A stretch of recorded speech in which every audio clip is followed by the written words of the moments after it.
بسم اللہ الرحمن الرحیم۔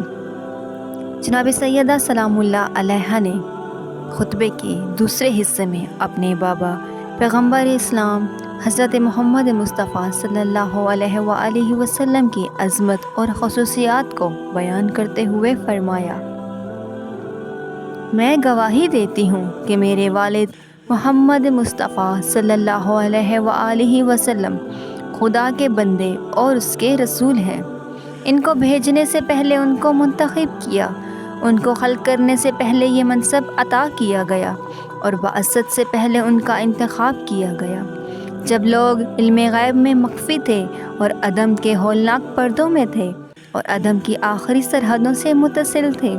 یہ اس وجہ سے ہوا کہ خدا آئندہ سے واقف تھا اور دنیا کے واقعات پر مسلط وہ چیزوں کے مقدرات سے باقاعدہ واقف تھا۔ ان کو مبعوث کیا تاکہ اس کے احکام کی تکمیل کریں، اس کے قوانین کو نافذ کریں اور حتمی ارادوں کو عملی کریں۔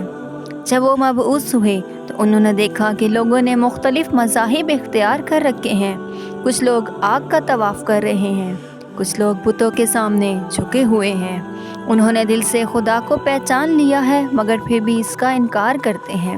خداوند عالم نے حضرت محمد مصطفیٰ صلی اللہ علیہ وآلہ وسلم کے نور کے ذریعے تاریکیوں کو ختم کیا، دلوں سے ظلمت کے پردے کو ہٹایا، آنکھوں کے سامنے سے گہرے بادلوں کو الگ کیا۔ انہوں نے لوگوں کی ہدایت کے لیے قیام کیا، ان کو گمراہی اور ضلالت سے نجات دلائی، ان کی آنکھوں کو روشن کیا، اسلام کے محکم قوانین کی طرف ان کی ہدایت کی اور ان کو راہ راست کی طرف بلایا۔ اس کے بعد خداوند عالم نے نہایت محبت اور اختیار کے ساتھ، خوشی اور اثار کے ساتھ ان کی روح کو قبض کیا اور ان کو اس دنیا کے رنج و غم سے آزاد کر دیا۔ اب اس وقت وہ فرشتوں کے درمیان خداوند غفار کی خوشنودی اور خداوند جبار کے جوار قرب میں موجود ہیں۔